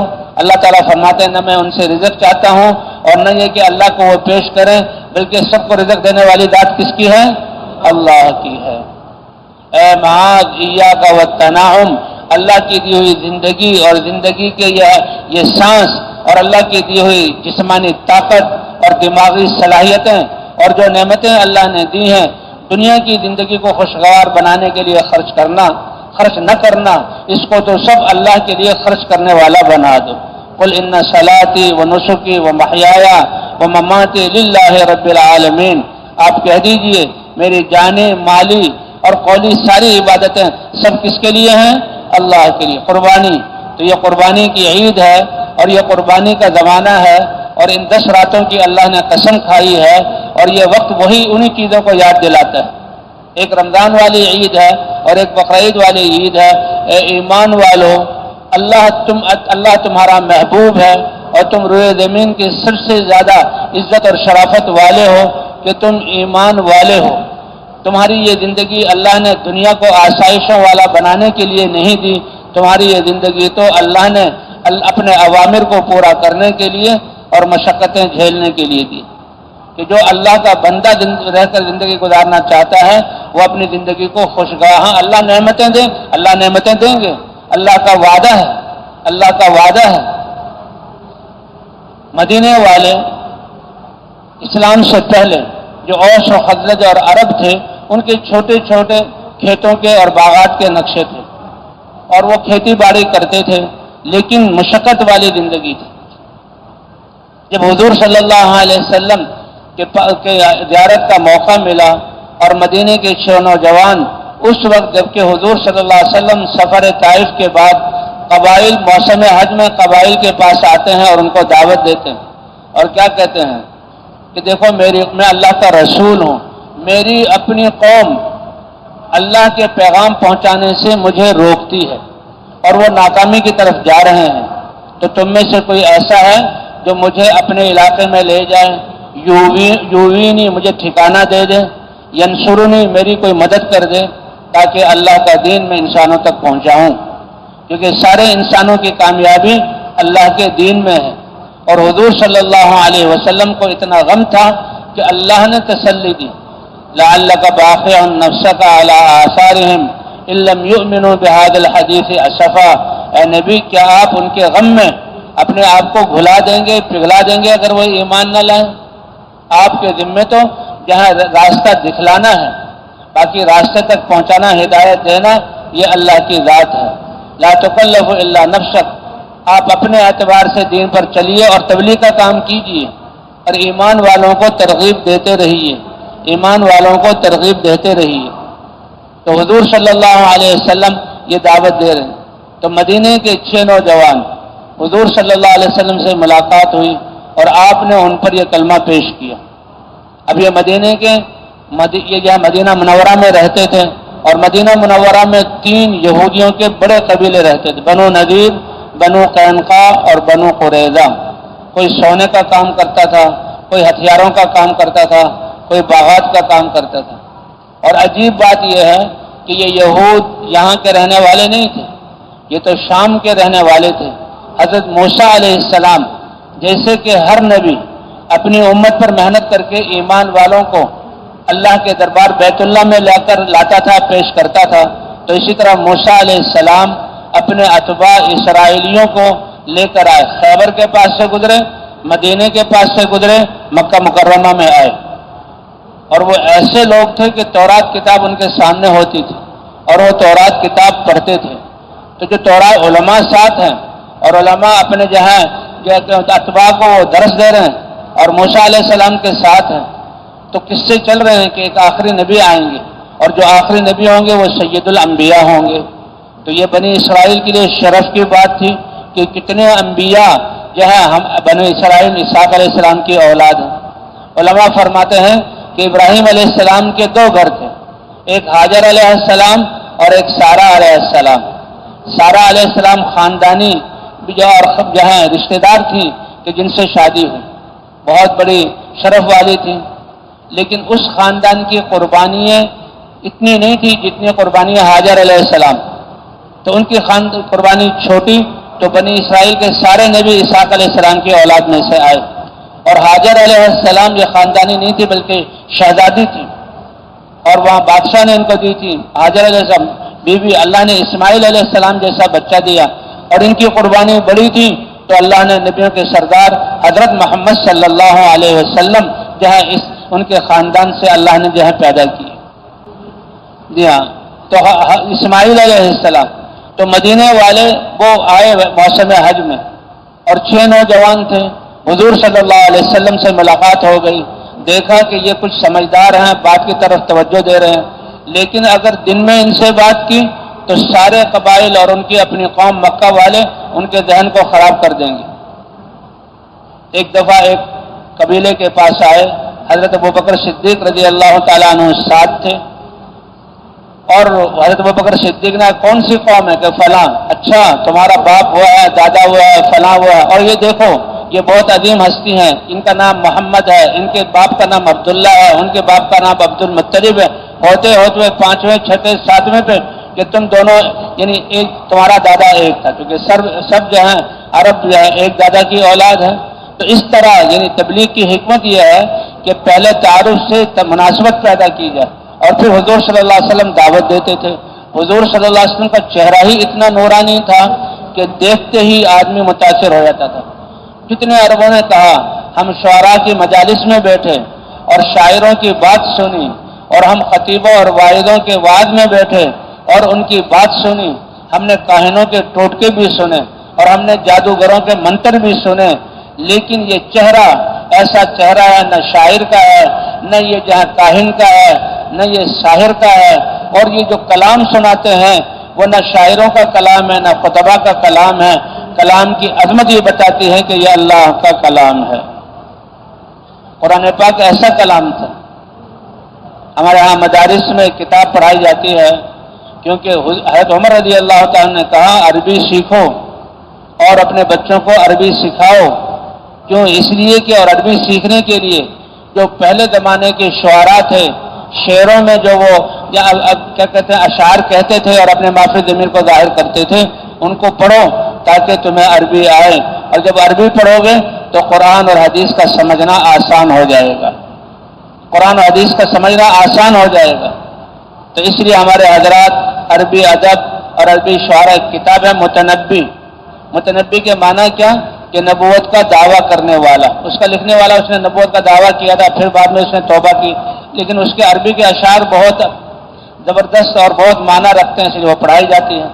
ایک سبا معلقہ پڑھائی جاتی ہے، یعنی 7 سبا کے معنی 7 شاعروں کی 7 دیوان اشعار کی کتابیں جو بیت اللہ پہ لٹکائی ہوئی تھی، کیونکہ اللہ تعالیٰ نے ہر نبی کو وہ معجزہ دیا جو کہ اس کی قوم میں وہ ہنر اور وہ چیز ہوتی تھی. حضرت عیسیٰ علیہ السلام ان کے زمانے میں ان کی قوم میں علاج معالجہ زیادہ تھا، تو اللہ نے ایسا معجزہ دیا کہ یبرئ الاکمہ والابرص، مادرزاد اندھے کو دم کر کے جو ہے وہ ٹھیک کر دیا کرتے تھے، اور مادرزاد کوڑی کے سر پہ ہاتھ پھیر کے جو ہے اس کو ٹھیک کر دیا کرتے تھے، حتیٰ کہ مردے سے بات کرتے تو اس کو زندہ کر دیا کرتے تھے.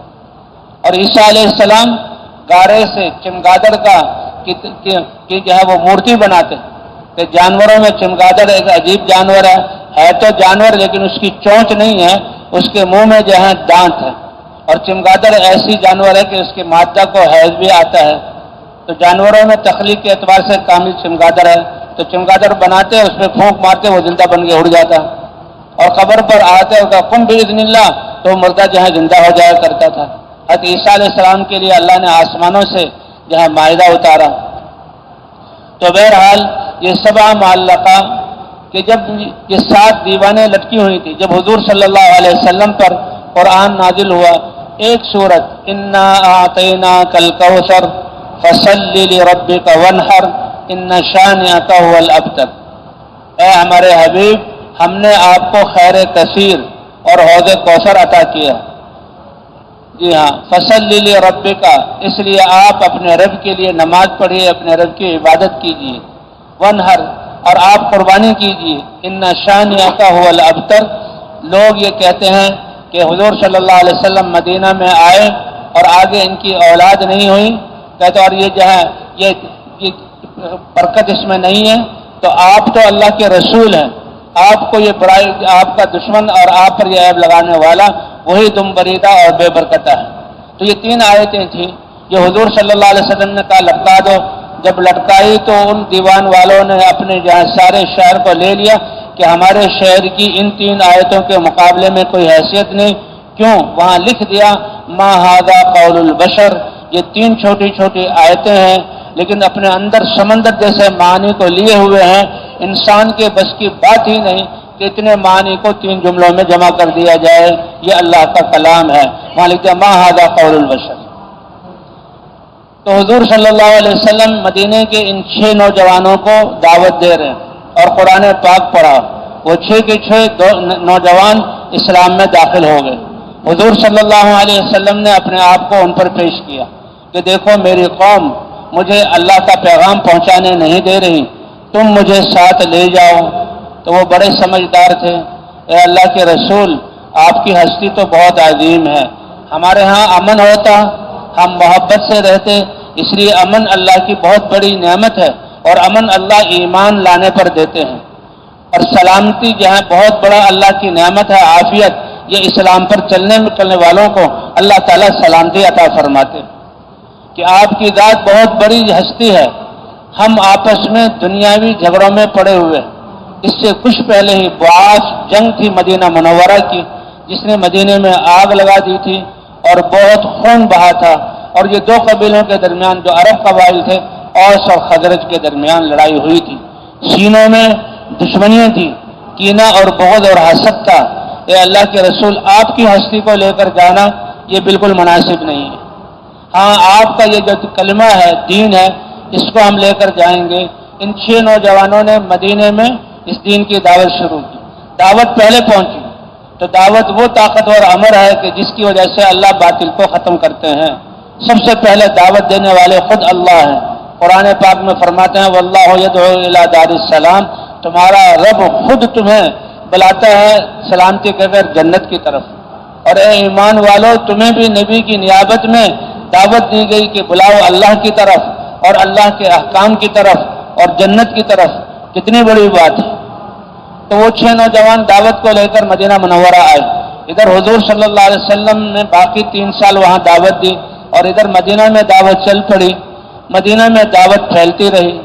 1 سال بعد مدینے والوں نے پیغام بھیجا، اے اللہ کے رسول لا الہ الا اللہ پڑھ کر ایمان تو بہت لے آئے، لیکن اسلام کو سیکھنا اس کے لیے علم کی ضرورت ہے، آپ اپنے صحابہ میں سے کسی عالم کو بھیجیے۔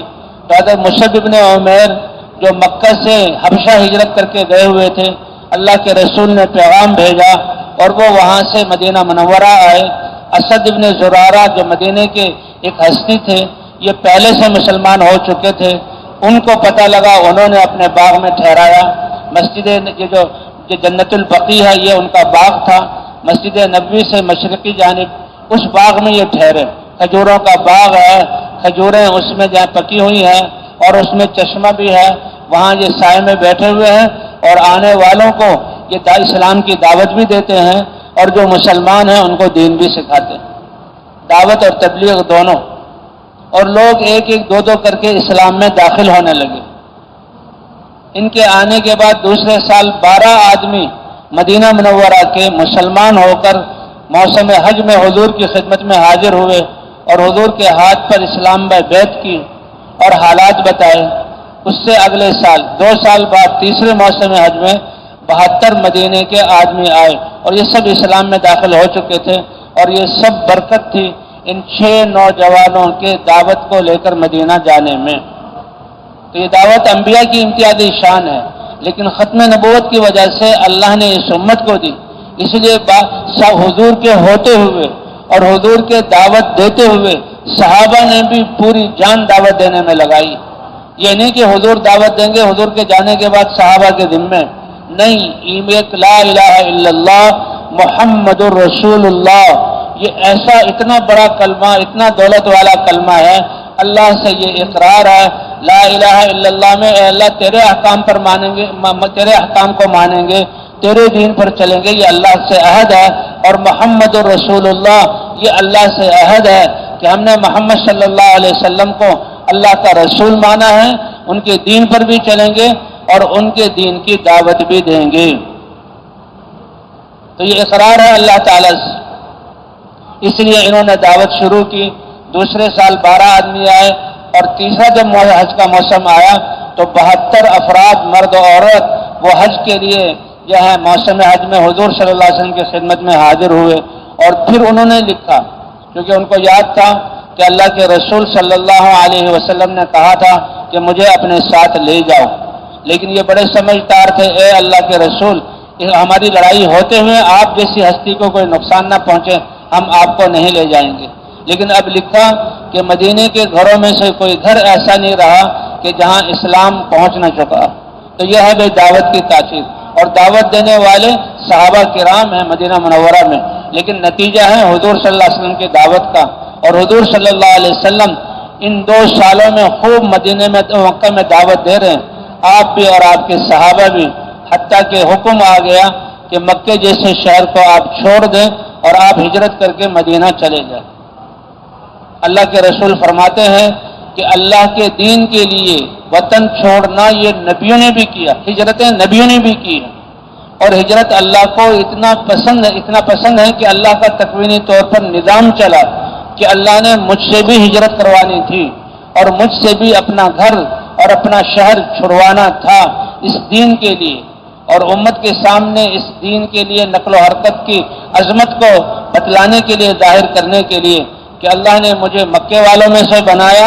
53 سال میرے مکہ میں گزرے، میرا بچپن، نبوت سے پہلے 40 سالہ پاکیزہ زندگی، اور نبوت ملنے کے بعد 13 سالہ محنت اور دعوت کا زمانہ یہ مکے میں گزرا، اور پھر اللہ نے فرمایا اے نبی تم بھی آخرکار ہجرت کرو اور مکے جیسے شہر کو چھوڑ دو، اور ایمان والے بھی ہجرت کریں۔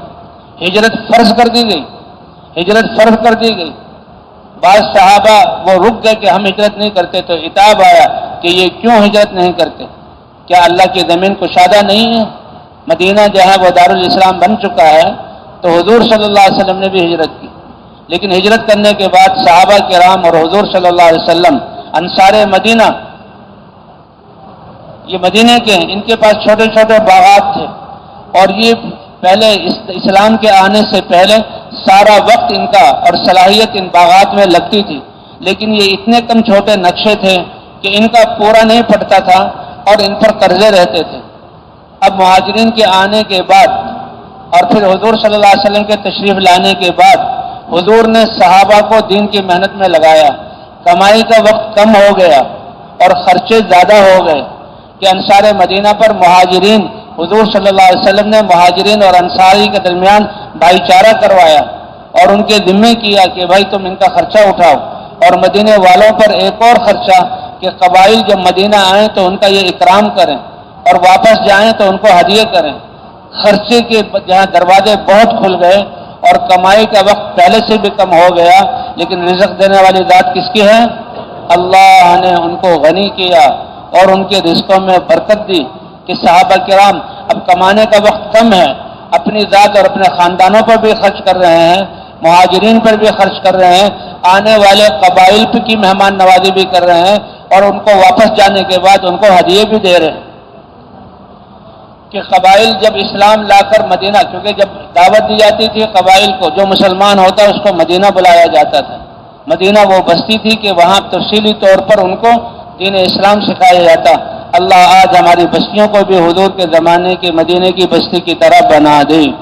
ہماری مسجدوں میں بھی وہ اعمال سارے ایمان والوں کو ان اعمال پر کھڑا کر دے جو صحابہ مسجد نبوی میں کیا کرتے تھے. ہمارے گھروں میں بھی وہ اعمال زندہ ہو جائیں جو حضور صحابہ کرام کے گھروں میں اعمال ہوتے. وہ کھانا پکانے والوں کے گھر نہیں تھے، وہ کپڑے اچھے کپڑے سینے والوں کے گھر نہیں تھے، وہ گھر کے جہاں اثاثے کو بہتر بنانے والے گھر نہیں تھے. وہ تو ایمان، اعمال، عبادات اور جہاں تعلیم والے گھر تھے. ان گھروں میں بھی وہی اعمال ہوتے تھے جو یہاں مسجد نبوی میں ہوا کرتے تھے. بچوں کی بھی دینی تربیت کی جاتی تھی، بچوں کی بھی دینی تربیت کی جاتی تھی. اللہ نے ان کے جانوں اور مالوں میں برکت دی کہ کمانے کا وقت کم ہو گیا اور خرچے ان کے بڑھ گئے، لیکن اللہ تعالیٰ نے ان کی جانوں اور مالوں میں برکت دی. لوگ پوچھتے تھے آنے والے قبائل سے کہ مدینے والوں نے تمہارا کیا انتظام کیا؟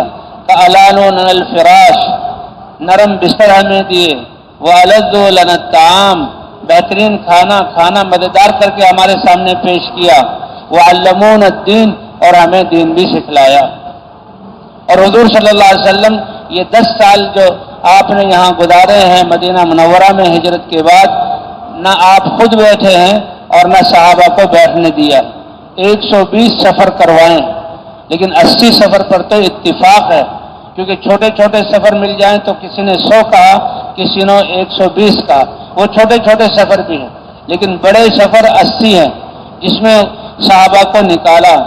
اور 27 سفروں میں خود حضور صلی اللہ علیہ وسلم بھی نکلے. فرمایا جس جماعت کو بھی میں اللہ کے دین کی دعوت کے لیے بھیجتا ہوں، میرا دل چاہتا ہے کہ میں خود اس کے ساتھ شریک ہوں. اور کتنا شریک ہوں کہ اللہ کے راستے میں دعوت دیں، لیکن دشمن اور قبائل نہ سمجھی کی وجہ سے جنگ پر آ جائیں اور تلواریں چلیں اور شہادتیں نصیب ہوں، تو میں اللہ کے راستے میں نکلوں اور جہاد کرنا پڑے اور مجھے شہید کر دیا جائے اور پھر مجھے زندگی دی جائے، پھر میں دوبارہ نکلوں شہید کر دیا جائے اور پھر مجھے زندگی دی جائے تو تیسری مرتبہ میں اپنی جان کو پیش کر دوں. اللہ کے رسول اس دین کی عظمت اور انسانیت کی ہمدردی کے لیے اس دعوت کی اہمیت بتلا رہے ہیں. اللہ اس اہمیت کا یقین ہمیں بھی عطا فرما دے.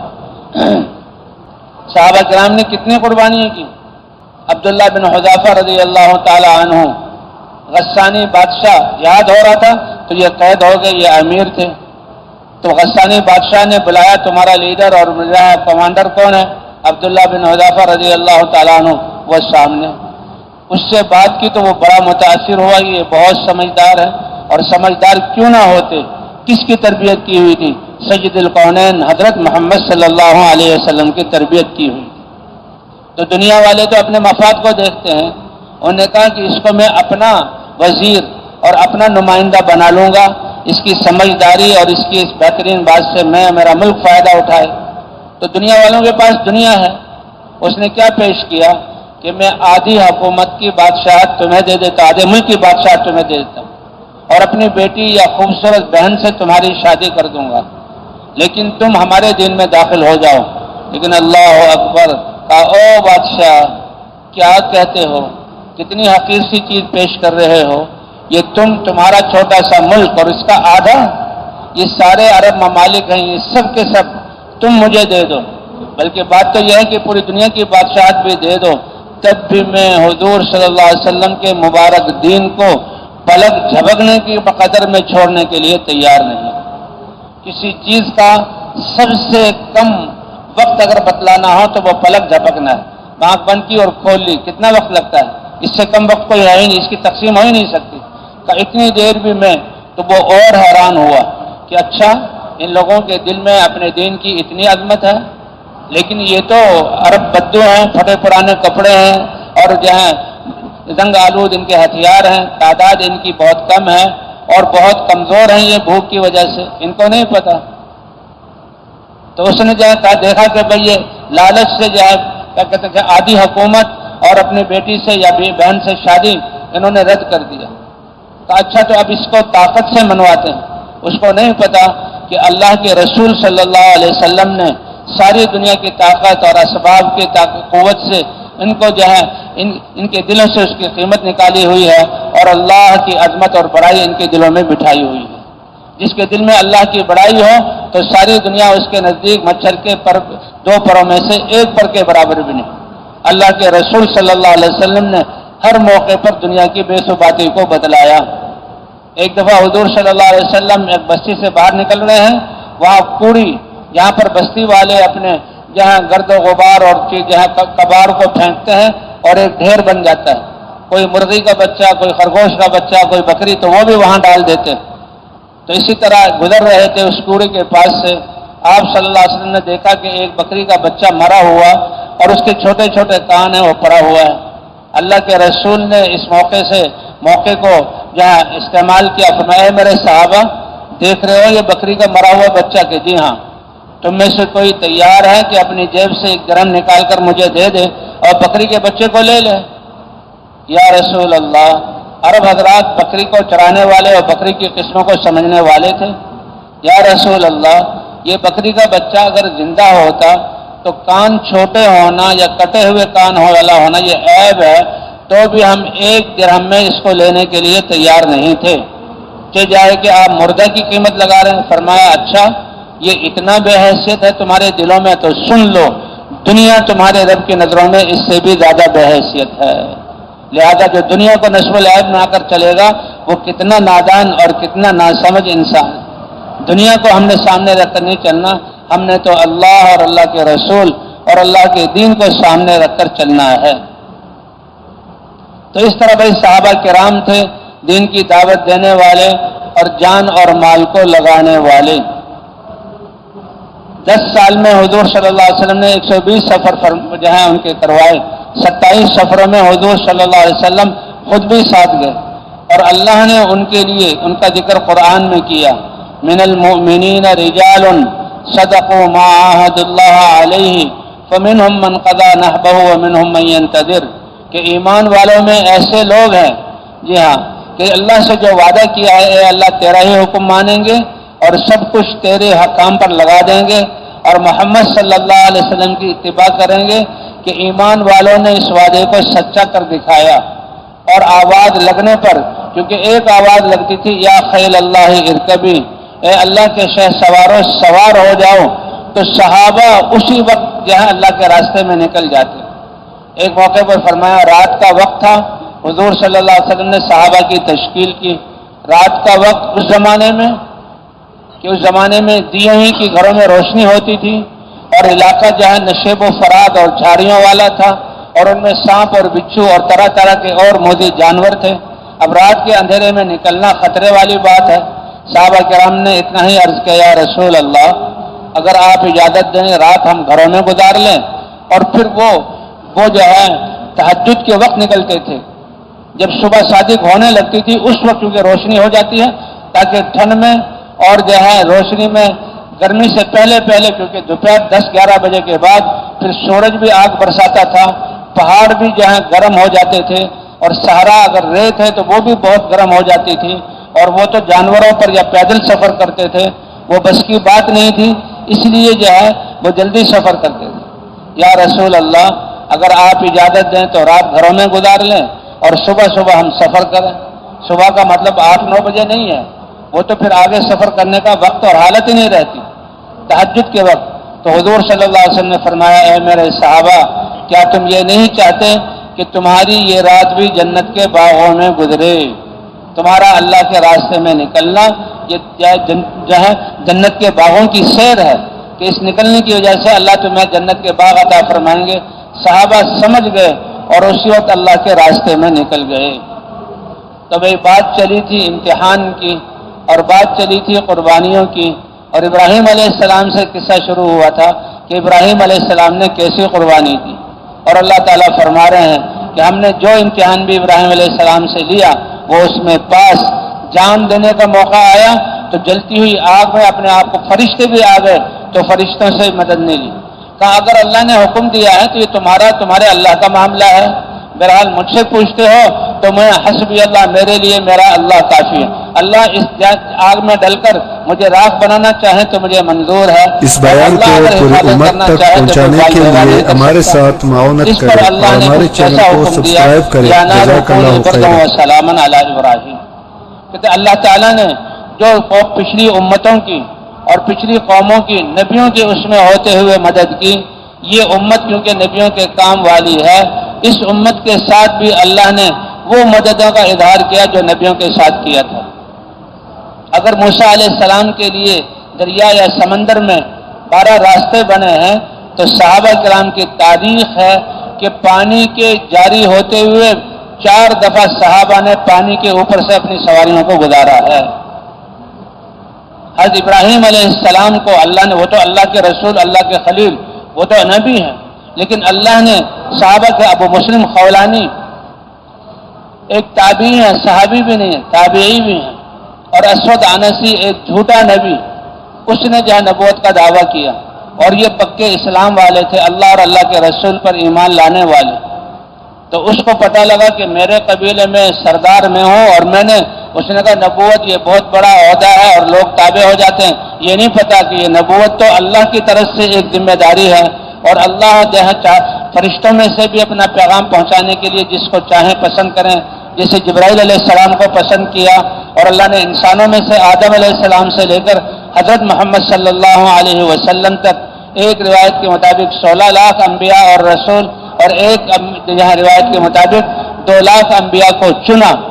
یہ اللہ کا کام ہے، اللہ چنتے ہیں، اور اللہ ہی نے حضور صلی اللہ علیہ وسلم پر نبوت کا دروازہ بند کر دیا۔ فرمایا میری اور تمام انبیاء کی مثال سب کے مجموعے کی مثال ایک خوبصورت عمارت کی طرح ہے، ہر نبی اس عمارت کی خوبصورت اینٹ ہے۔ آدم علیہ السلام سے اس کی ابتدا ہوئی، شیس علیہ السلام، ادریس علیہ السلام، نوح علیہ السلام، انبیاء آتے رہے اور اینٹیں اس میں لگتی رہی، عمارت پوری ہوتی رہی۔ کہ میری تشریف آوری سے پہلے پوری عمارت بن گئی اور ایک اینٹ کی جگہ رہ گئی، اور مجھے بھیج کر اس کو بھی پورا کر دیا۔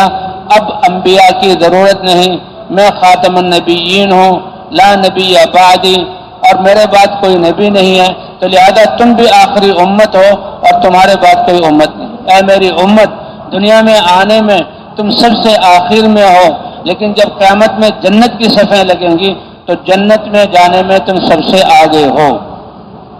اللہ نے نبیوں پر جنت میں داخلے کو روکا ہوا ہے، سب تمام پہلے انبیاء ہی داخل ہوں گے، لیکن کھلے گا کس کے لیے دروازہ، اور سب سے پہلے کون داخل ہوگا؟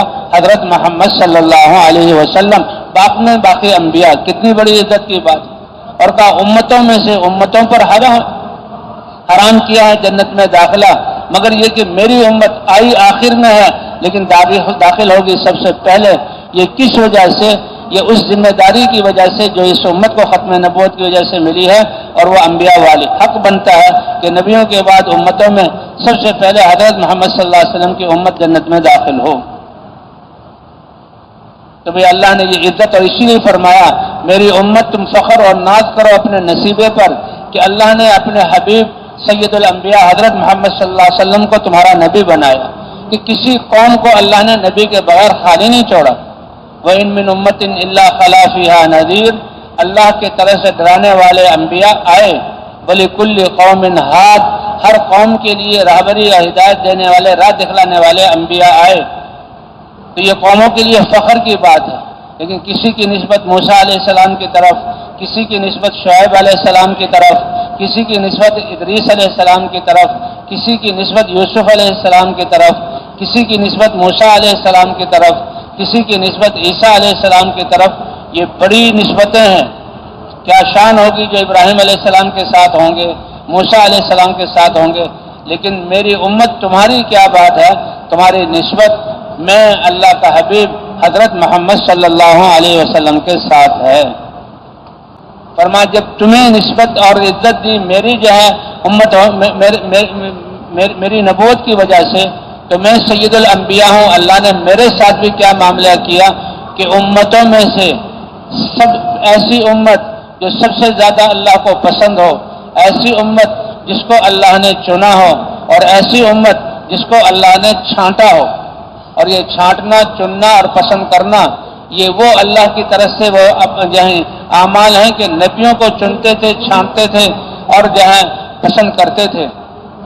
تو اس امت کو بھی پسند کیا، کیوں کہ اس امت کو نبیوں والے کام کے لیے ہو۔ اجتباکم، اللہ نے تمہیں چنا ہے، وَسَمَّاكُمُ الْمُسْلِمِينَ، اللہ ہی نے تمہارا نام مسلمان رکھا ہے، اور اللہ ہی نے تمہارے لیے جمعے کا دن عبادت کے لیے متعین کیا ہے، اور اللہ ہی نے تمہارے لیے 2 عیدیں رمضان کی اور جو ہے یہ بقرعید کی عید بنائی ہے۔ کیا قسمت ہے تمہاری۔ پہلی قوموں کو کہ ہفتوں میں سے کوئی دن تلاش کرو اور اس کو اپنی عبادت کے لیے بناؤ۔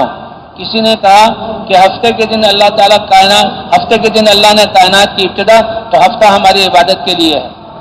کسی نے کہا اتوار، کہ ہفتے کو اللہ کائنات کے بنانے سے فارغ ہو گئے تھے، اتوار اگلا دن ہے، ہم اتوار کو۔ اس امت کو کہا اے امت تم نہ چھاٹو، رب العالمین اپنے فضل اور اپنے کرم سے تمہیں جمعے کا دن عطا کرتا ہے جو سارے دنوں کا جو ہے سردار ہے۔ تمہیں جمعے کا دن دیا، تمہارا نام بھی مسلمان رکھا، اور اللہ نے تمہیں اس نبیوں والے وجاہدوا فی اللہ حق جہادہ، اپنے جان اور مال اور صلاحیتوں کو، ایک تو یہ کہ اپنی عبادت کے لیے لگاؤ کہ جی میں خود ٹھیک ہو جاؤں، یہ بھی بہت بڑی بات ہے، لیکن یہ صالحین کا درجہ ہے۔